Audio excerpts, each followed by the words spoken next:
بسم الله الرحمن الرحیم. الحمد لله و الصلاة والسلام علی رسول الله صلی الله علیه و سلم و علی آله و صحبه اجمعین. در درس 11 در قسمت سومش سوال میکنیم که با نام عزیز الله سبحانه و تعالی چه قسم زندگی بکنیم.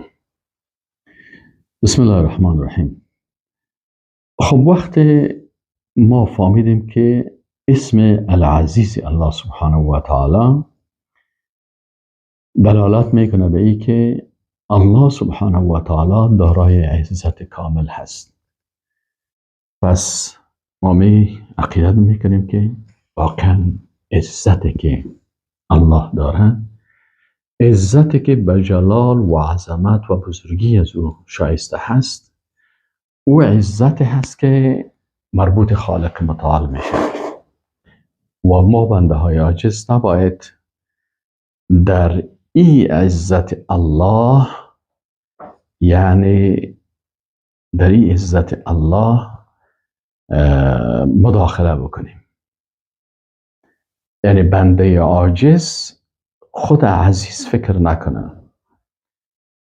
برای بنده عاجز اما که در مقابل خالق متعال اظهار ذلت و تواضع میکنه، قد افلح المؤمنون الذين هم في صلاتهم خاشعون. کدام کسا فلاح پیدا میکنن که در نماز خود چی میداشته باشن؟ بسیار خشوع میداشته باشن. و کسی که در این مداخله میکنه باز الله متعال او را جزای بسیار خطرناک میده. ذق انک انت العزیز الکریم. کافرها را وقتی که الله در دوزخ جزا میده باز برشان میگه که بچشید از عذاب الله. ملائکه هم برشان میگه که بچشین از عذاب الله. تو خب بسیار خدا با عزت فکر میکردی، خدا بسیار با کریم فکر میکردی که من هستم. این صفات تکبر و غرور شایسته یک مخلوق نیست. پس ما عقیده داریم که الله سبحانه و تعالی العزیز است، یعنی عزت مطلق مربوط الله هست. چیزی از عزتی که الله سبحانه و تعالی خلق کرده، یکی عزتی هست که مربوط الله هست، صفت الله هست، به جلال و عظمت الله شایسته هست، او مربوط الله هست. و الله عزتی که خلق کرده برای مخلوقاتش از عزت مخلوق یک چیز میده که مربوط به مخلوق میشه. و این عزتی که بر ما و شما داده میشه که مربوط مخلوق هست، این امو عزتی هست که دائمی نیست. عزت است که مثلا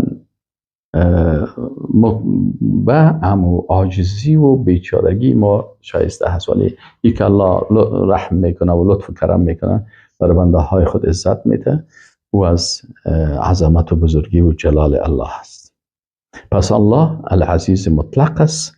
صفت الله سبحانه و تعالی هست العزیز، به ذات و جلال و عظمت از او شایسته هست. او عزت مطلق الله هست.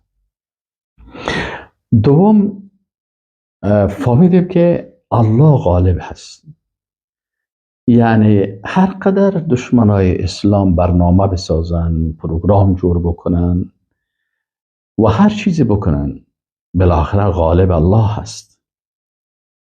برادرای یوسف علیه السلام خواستن که یوسف علیه السلام غلام بسازن، برده بسازن، بکشن، حتی زندگی نداشته باشن. الله سبحانه و تعالی در مقابل از اینا بر از او عزت داد. والله غالب علی امره. الله در کارهای خود غالب هست. تمام پلانهای قتل زوره و تمام پلانهای از بین بردن از زوره و تمام پلانهای ذلیل ساختن از زوره، اونا هر پلانی که جور کرده بودن با کثرت تعداد و با زور و با قوت و با بازو با این همیشه الله سبحانه و تعالی یوسف علیه السلام عزت نصیب کرد که بالاخره کل از اونا آمدن و در مقابل یوسف علیه السلام سر سجده گذاشتن و بیان کردن که تو عزیز هستی و الله یا نمیخواستن که تا زنده باشه، لکن وقتی که مخلوق فیصله میکنه، ببین دیگه فیصله مخلوق در این دنیا هست، در این زمین فیصله خالق در آسمان ها. برادرای یوسف فیصله کردن که یوسف بمره، کشته شوه، در چاه انداخته شوه، برده و غلام شوه، به عزت شوه، العیاذ بالله. لکن الله متعال فیصله کرد که اینمی یوسفی که یا این قسم پلان دارن زنده بمانه، با عزت زندگی بکنه، عزیز مصر شوه، در چوکی صدارت بشینه، قدرت سیاسی داشته باشه، و امی برادرای عزیز در مقابل از زانو خم بکنن و سر به سجده تا بگذارن و تسلیم شوند و به ذلت خود و به عاجزی خود اعتراف بکنن. والله غالب علی امره، الله غالب هست. بسیار اوقات از امی قسم فرعون میخواست که موسی علیه السلام و قومش ذلیل بسازه. یک چند وقتی الله برش موقع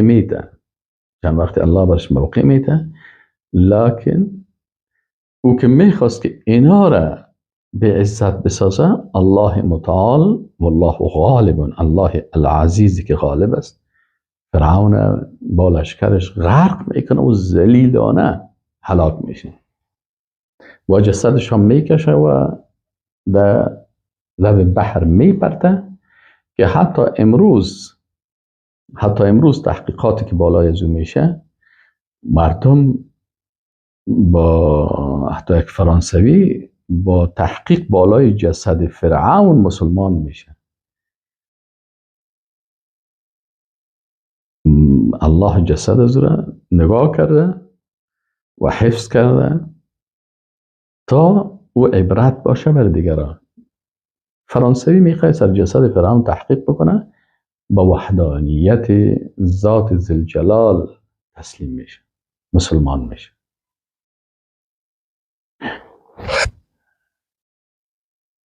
در عصر رسول الله صلی الله علیه و سلم، العزیز فیصله میکنه، دارالندوه پارلمان کفار، وقت می پارلمان کانگرس دارالندوه میگفتن، نامش فرق میکنه.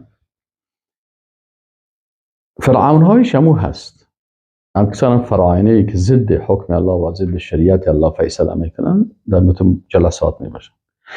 شیطان های انسانی با شیطان های جنی با هم دست خود یکی کردن، تصمیم گرفتن در دارالندوه، در پارلمان قریشی ها، که باید رسول الله صلی الله علیه و سلم توسط نمایندای تمام مردم، نمایندای مردم از هر قوم باید نماینده باشه و اون نماینده ها برن و رسول الله صلی الله علیه و سلم به قتل برسانن و خونش در بین قبایل مختلف تقسیم شه و کسی دادخواهی کردن نتانه. این فیصله بود که باید کشته شوه و از بین بره و دیگر دعوتگری نباشه و دیگر دینی نباشه و اسلامی نباشه. این فیصله زمینی بود که شیطانهای انسانی با شیطانهای جنی که تا ابلیس برشان مشوره میده، اینایی تصمیم داشتن. لکن شما تصور بکنین که شما وقت فکر میکنین که ابلیس میگه من باید از بین ببرم، شیطانهای انسانی ابو جهل و امیه ابن خلف و اینا با هم کلشان دست خدایی که میکنن، برنامه میسازن برای از بین بردن از. لکن الله سبحانه و تعالی در آسمان ها فیصله میکنه که من ذات العزیز هستم والله غالب علی امره.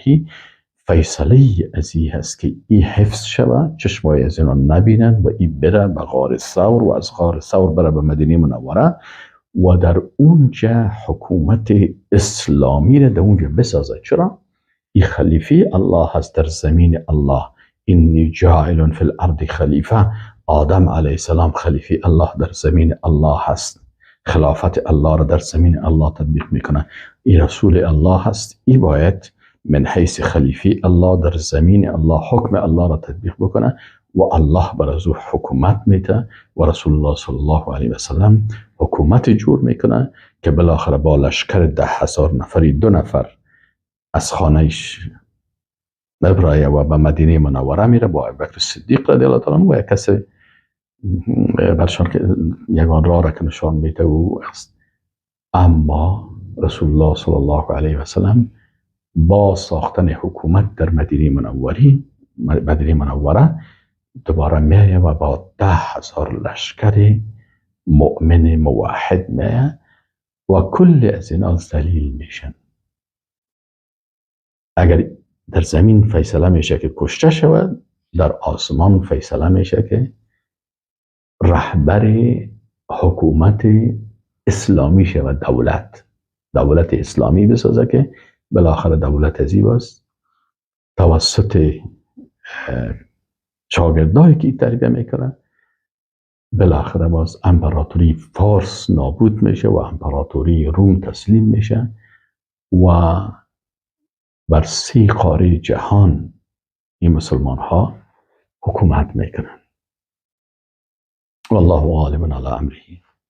این قسم باید الله را بشناسیم که درست از فیصله ها در زمین میشه، اما اصل فیصله الله هست. چرا؟ او العزیز هست، اینا ذلیل هستن. فیصله ذلیل نمیتونه در مقابل فیصله عزیز قرار بگیره. هر کسی که قرار میگیره او رو باز الله رسوا و تباه میکنه و ذلیل میسازه. پس الله ذات با عزت مطلق، ذات عزیز هست، غالب هست، هیچ چیزی او را عاجز ساخته نمیتونه. همین قسم زندگی میکنیم. درست از دشمنای الله زیاد برنامه ریزی میکنن، الله برشان وقت میده، لکن با اندک تغییر نابودشان میکنه. هیچ چیزی مثل از اون نیست. عقیده داریم که هیچ مخلوقی با الله هم مثل شده نمیتونه، شبیه شده نمیتونه. این کاملا از ذهن خود مخلوق او سو کنیم. ما از ذات با عظمت صحبت میکنیم و او ذات هست که کسی را خواسته باشه عزت میده و کسی را خواسته باشه ذلت میده. پس اگر عزت میخوایم برش میخوایم که الله تو برای ما عزت نصیب بکن، عزت و سعادت دنیا و آخرت الله تو نصیب ما بکن. و همیشه عزت خدا در اطاعت از کتاب الله، عزت خدا در اطاعت ذات العزیز میخوایم که او از عزت میده. کلامش با عزت است، دینش دین با عزت است و هر کسی که پیروی از کلام از او بکنه الله برش عزت دنیا و آخرت نصیب میکنه. و السلام علیکم و رحمت الله و برکاته.